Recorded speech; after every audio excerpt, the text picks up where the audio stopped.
name is Nicole Bowie, and today I'll be stating my speech over my persuasive speech. In 2011, 1.3 million crashes were because of one reason. Can you guess what this reason is? We are all guilty of doing this, whether we realize it or not. Our loved ones and family are responsible for doing this every single day. Texting while driving should be against the law because it can save millions of lives. According to my graph, texting while driving versus drunk driving, when a driver texts while driving, his or her reaction time will decrease by 35%. When texting, steering capability goes down by a tremendous amount of 91%. A driver is 23 times more likely to get into a car accident while driving and texting. Drivers are also 6 times as likely to get into a car accident while dialing a number into their cellular device. So going back to my speech, it takes about 5 seconds until you're actually distracted from driving. Whether if you're going to get your phone while it's vibrating because you got a text message, it takes about, let's say, 5 seconds for you to open the message, and it takes a total of about 20 seconds for you to open the message, reply, and also focus back into driving. Within these seconds, anyone's life can be taken away, whether it's yours or somebody that's surrounding you. It affects everyone because people's lives are taken away, and families are also affected by this as well with dealing with death. The temptation of texting. Whenever you hear your phone vibrate, all you want to do is read what it says in there. People don't realize that the harm of texting is very dangerous. My experiences with texting and driving.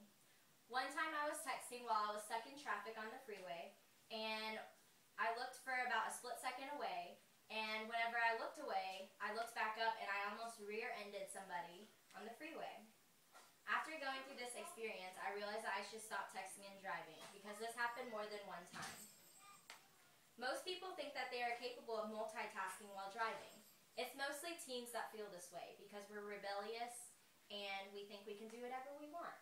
But we have to realize that people's lives are in danger and we should change the way that we act. The effects of texting and driving. It causes many accidents.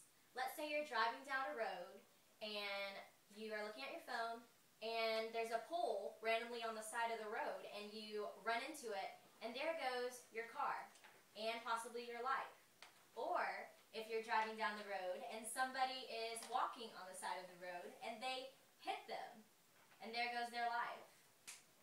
It happens in a split second and you don't know what can happen. Death pools climb. There are many deaths responsible for texting and driving. Millions, in fact. Innocent lives are being taken away from something that could have waited. So do you think that you could wait on a text message of about 20 minutes while you're driving? Or is it really worth it to put somebody's life in danger? So, like I said earlier, 3 million people have lost their lives according in 2001. And if texting and driving were banned and were against the law, none of those lives would have been lost and they would still be here today. So the solutions to the problems. Everybody should realize the effects of texting and driving. We should have a law against it because lives are taken away that shouldn't be and they're all innocent. We all see those commercials saying, I lost my best friend because of this message I sent them, and then they show it and it could be as simple as okay. So is a text of saying okay really worth losing a life? Our call to action. We should have everybody make it clear and advertise that we should have texting banned while driving. We can save millions of lives and even more.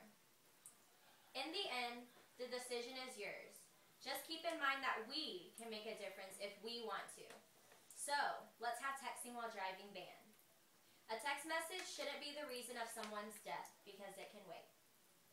Thank you.